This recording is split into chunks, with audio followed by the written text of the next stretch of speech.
Welcome to Wayne's Old Time Radio Page channel. I'm Wayne, your host. These programs are brought to you by support of our listeners. You can give your support at Patreon or PayPal, either one. There's clickable links in the description below. Thanks for your support and enjoy the shows.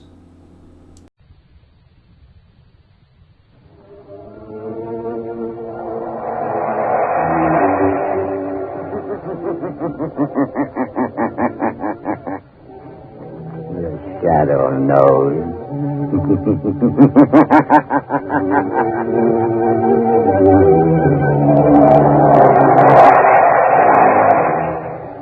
Blue Coal presents one of radio's most famous features, The Shadow. The story of the mystery man who strikes terror into the very heart of shopsters, lawbreakers, and criminals. Today we present The Shadow in one of his most remarkable adventures. A modern mystery of science and crime, The Phantom Voice.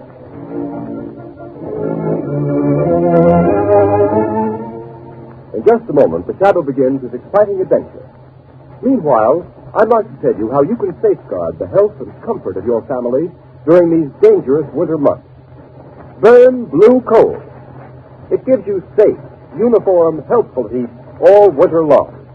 And for valuable heating information that will save you real money regardless of the fuel you're using, send tonight for John Barclay's free 24-page book, How to Reduce the Cost of Heating Your Home. Address a postcard to Blue Coal, 120 Broadway, New York City, or to Blue Coal in care of this station.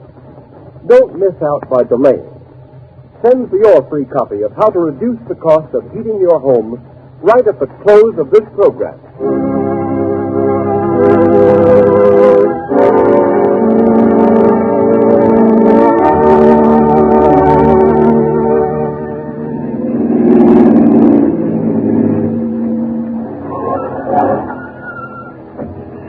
Here we are. Here, Margot, let me help you on. All right. Thank you, Lamont. This way, Margot.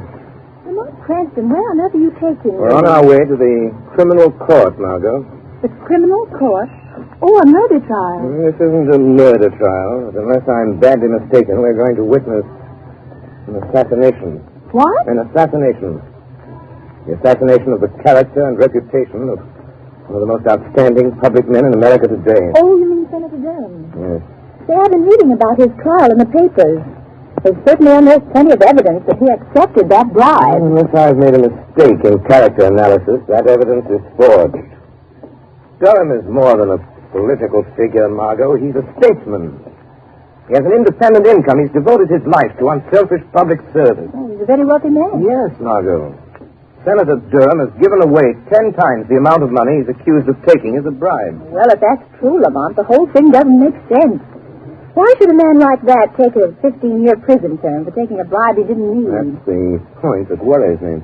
Incidentally, didn't I see that the prosecution expects to spring a surprise bit of evidence today? Exactly. That's why we're here.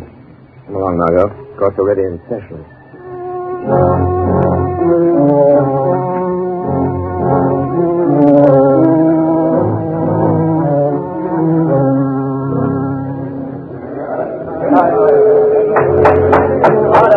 Order in the court. One more such outburst on the part of the spectators at this trial, and I shall order the courtroom cleared. Proceed, Mr. Defense Attorney. Your Honor, I have stated the case for my client. I have shown that by his record, it would have been impossible for him to act as the prosecution claims he has acted. And I object to see any proof that Senator Durham has committed any crime. I will now call Senator Durham himself to the stand to deny these lies in person. Senator Durham to the stand. Here I am. You swear to tell the truth, the whole truth, and nothing but the truth to help you God? I do. Proceed with the examination. Senator, you have heard the prosecution's accusations that you did at some time during last December accept a bribe from the late Mario Rinaldi. Yes. What is your answer? I never accepted a bribe from anyone. My answer is the whole thing is a pack of lies. Order! Order in the court.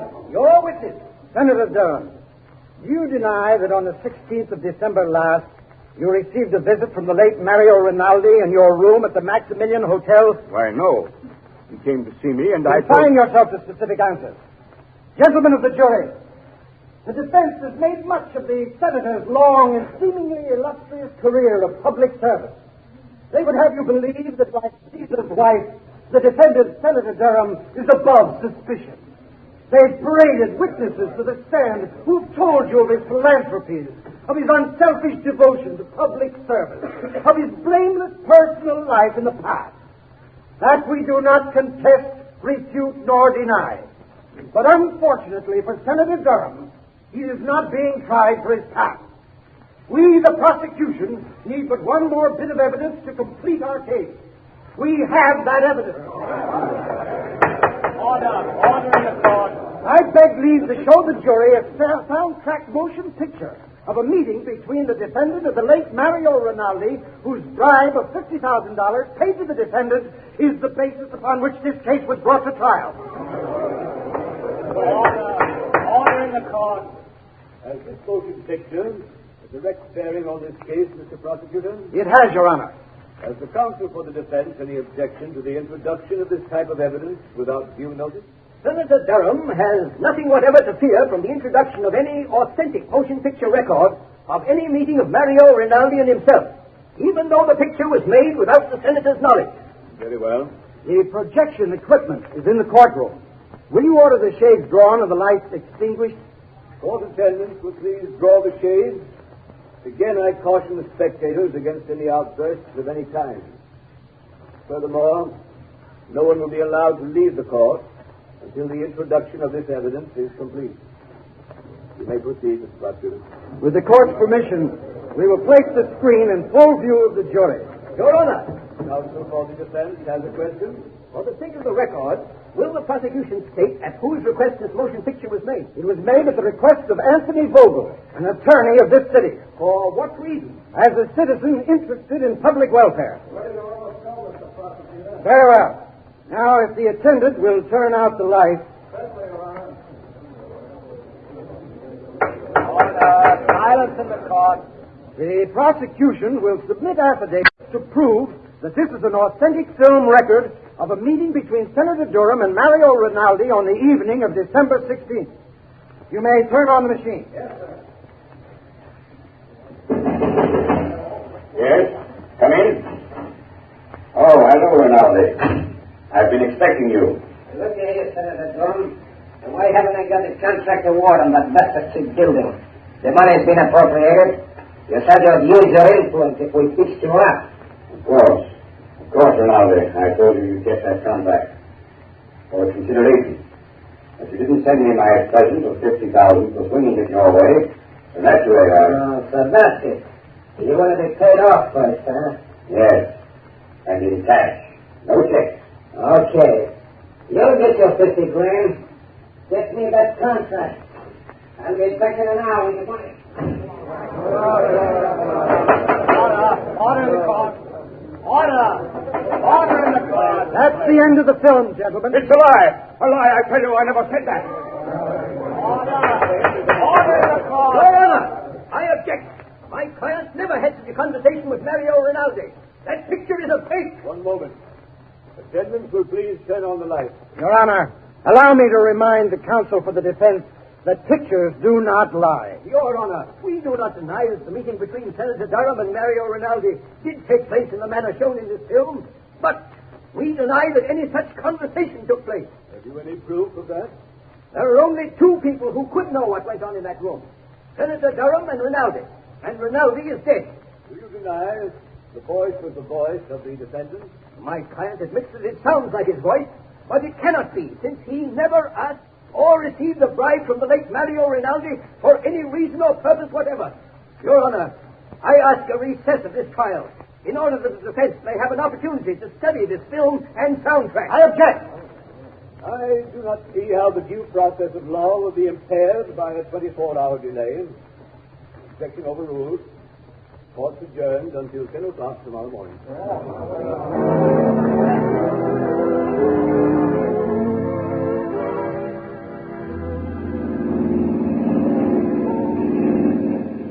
Lamont, after seeing that talking picture of Senator Durham meeting Rinaldi and practically demanding a bribe, how can anyone doubt his guilt? Margot, the Greeks had a philosophy that ran something like this.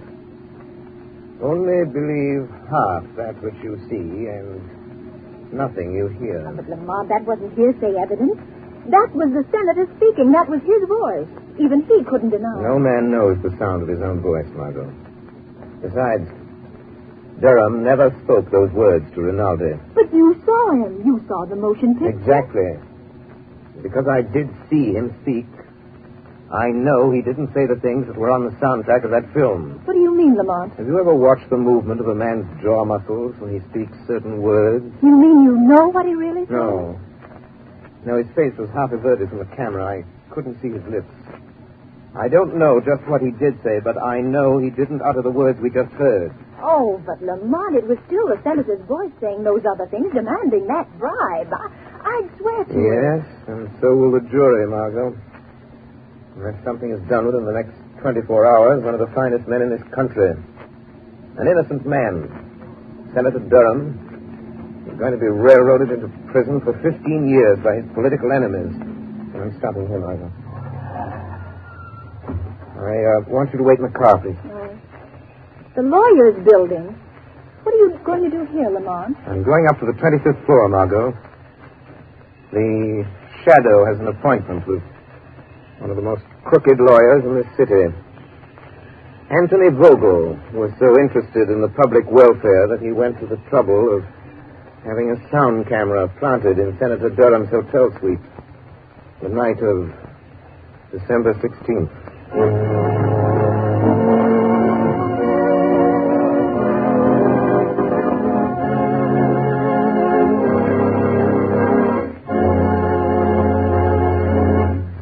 While we are waiting for the Shadow to return, I would like to ask all homeowners a question.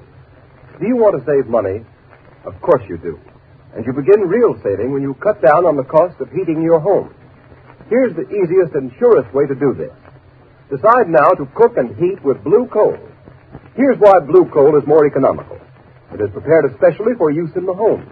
And blue coal is Pennsylvania anthracite, the fuel that furnaces cooking ranges and parlor stoves in this section of the country were especially designed to burn. It is mined by the Glen Alden Coal Company, the world's largest producer of specially prepared home fuel.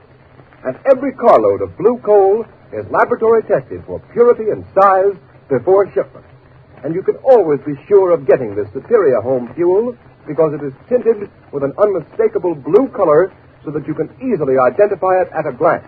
In Waverly, New York and vicinity, blue coal sales so far this winter are 27% ahead of sales for the same period a year ago.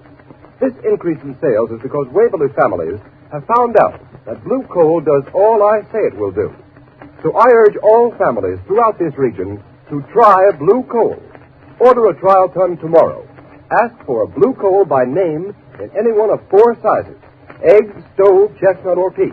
You will find the name of your nearest blue coal dealer listed in the Where to Buy It section of your classified telephone directory under the name Blue Coal.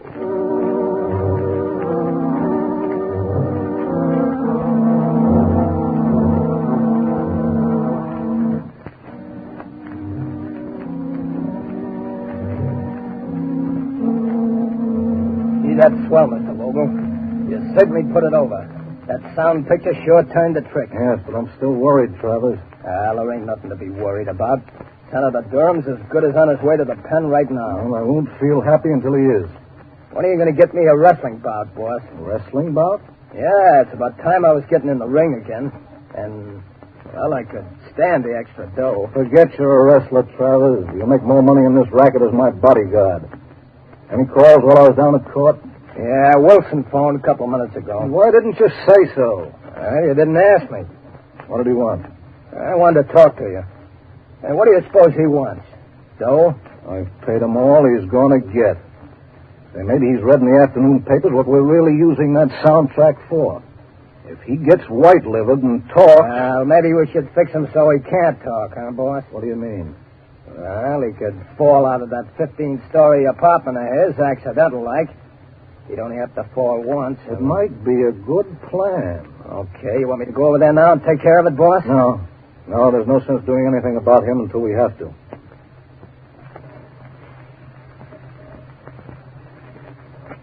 But the first sign of anybody getting wise to what we're doing, then we'll arrange a neat little accident for friend Wilson. Well, now let's take a look at that Wesley murder case. One case at a time, Mr. Vogel. What was that? Suppose we review the evidence of the case against Senator Durham. What sort of devil's trick is this? Who are you? I am the Shadow, Vogel. But I can't see you. Nevertheless, Vogel, I am here, in the shadows. Gee, what? Somebody's talking and nobody's here. Shut up, Travis. I'll handle this. Oh. So you're the Shadow, eh? You come here to play your hypnotic tricks on me. What do you know about Senator Durham's business? I know everything about it. I've been listening to your interesting conversation about this Mr. Wilson.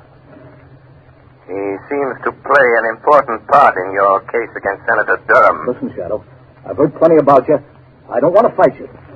How much do you want to keep out of this? Always the fixer. How much, Shadow? There isn't enough money in the world to cover up what you're trying to do, Vogel. Who is this man? Wilson. What part did he play in this scheme of yours? Oh, so you don't know. You're just trying to find out, are you, Shadow? Travis, lock the door. Okay, boss. That's locked. Melodrama won't help you, Vogel. Boss, if I could only see this guy, I could... Come on, Travis. You don't need to see him. What do you mean? Come over here. Give me your hand. Well, okay, but it don't make much sense. You'll see. All right. Stand up with me against this wall. Now, stretch out your arms. Can you touch the side wall on that side? Yeah, I can touch it. Good. I can touch it on my side. Now, walk slowly to the other end of the room and don't let your fingers leave the wall. Oh, I get it. Then the Shadow can't get past it, huh? You're quick. Now, walk forward slowly. Slow, you fool. Okay. Well, I don't feel nothing. We're almost to the end of the room, boss. Maybe you got away. No, he couldn't go through the door. It's locked. The window is locked, too. Hey, boss, I felt something. Huh? I got him. I got hold of him, boss. I can't see him, but I got him. I got the Shadow around the throat. He's a man after all. Gee, strong. Well, kill him, Travers. Maybe he can. He's choking me. Give me your gat, boss. I'll shoot him. You don't need a gun. It'll make too much noise. He's weakening, boss. Kill him, Travers. Give him your famous stranglehold. If he doesn't let go, he'll kill me. Yes, Shadow. This is where you die. Finish him off, Travers. I've got to hurry and take care of Wilson before he gets a chance to talk.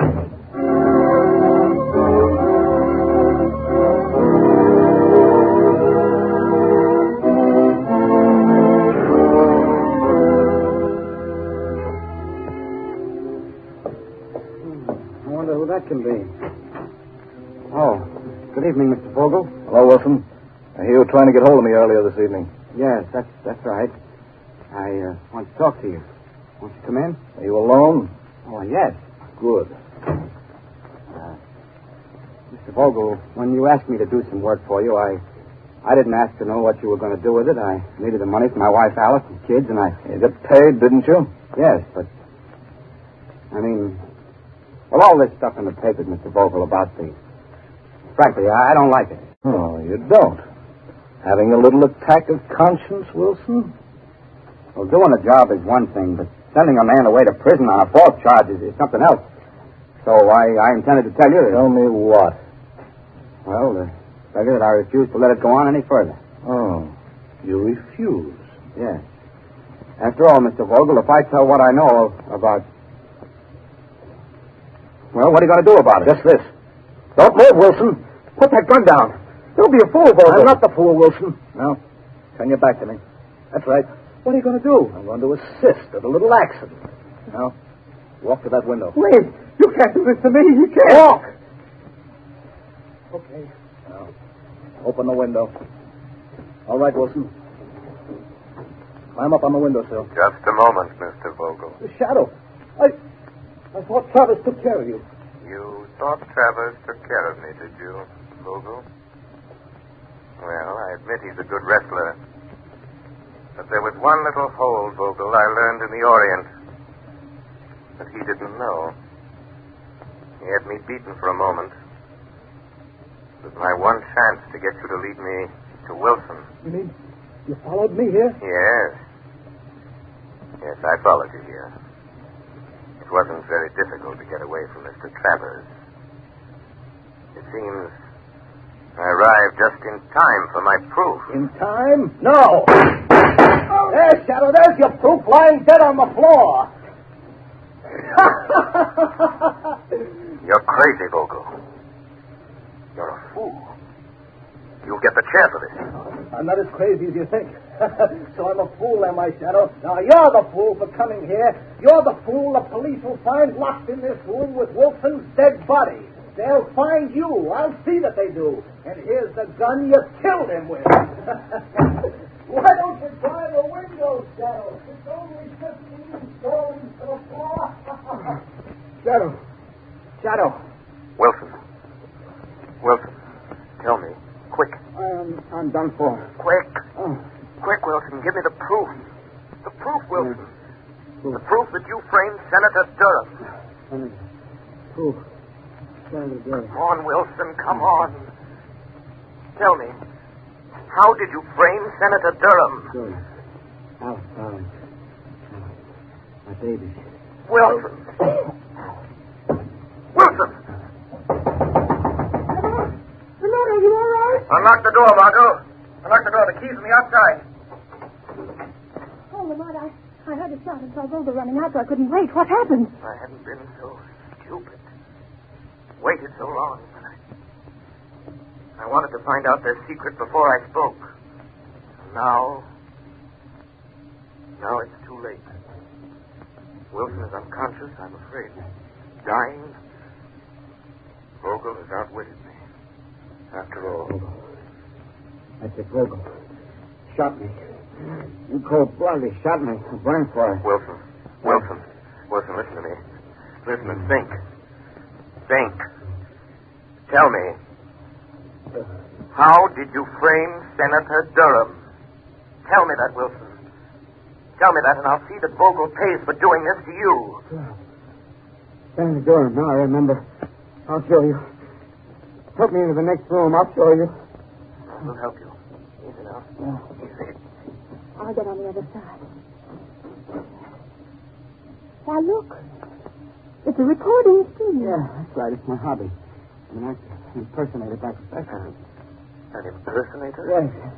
Help me with that chair by the turntable. I impersonate people. I've imitated Senator Durham's voice dozens of times. Quick. Hand me the microphone. Turn on the switch.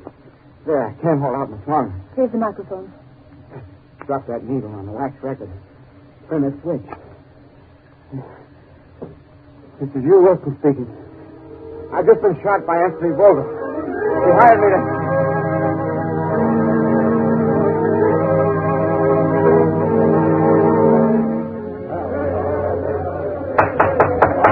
Order in the court.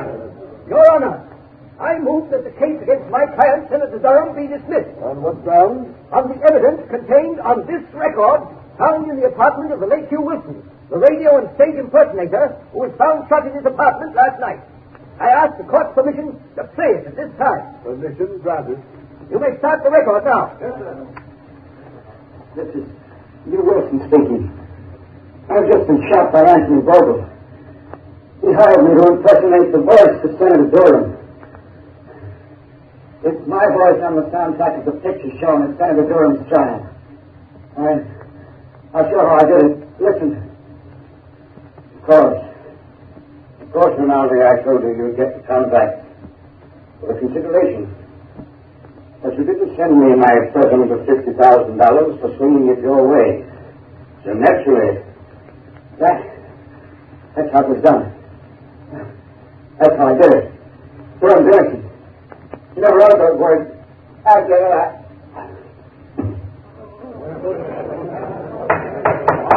Order in the court. What? This is amazing, incredible. Your Honor, there is one more voice on the record at the end. Listen.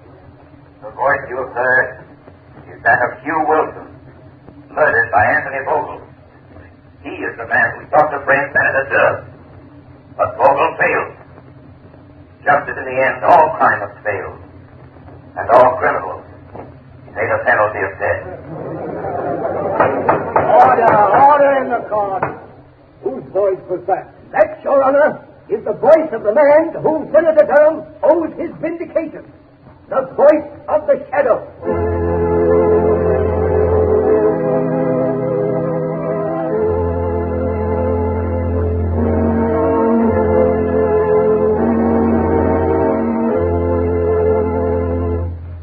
Ladies and gentlemen, before the Shadow leaves you, here's John Barclay, Blue Coal's heating expert. Ladies and gentlemen, Mr. Barclay. Thank you, Ken Roberts. Good evening, friends. Just now, I'd like to offer you a friendly suggestion. To lose no time in sending for your free copy of my book, How to Reduce the Cost of Heating Your Home.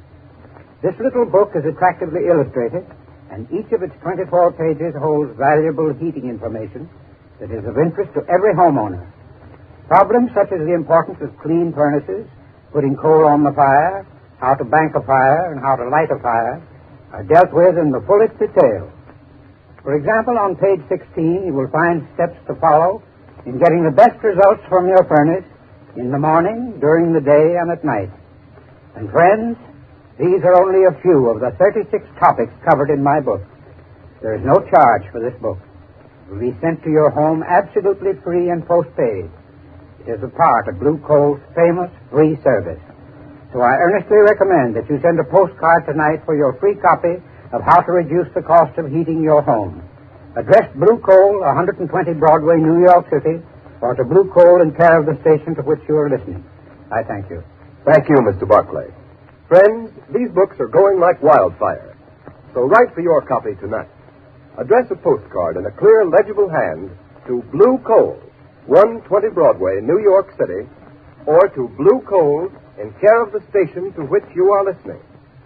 Write now for your copy of How to Reduce the Cost of Heating Your Home.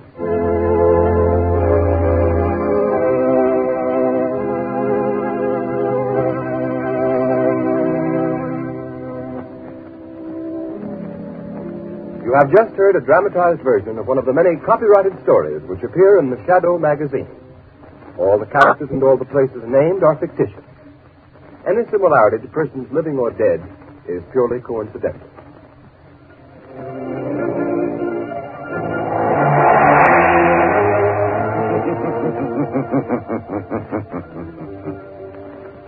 As you sow evil, so shall you reap evil. Crime does not pay. The Shadow knows.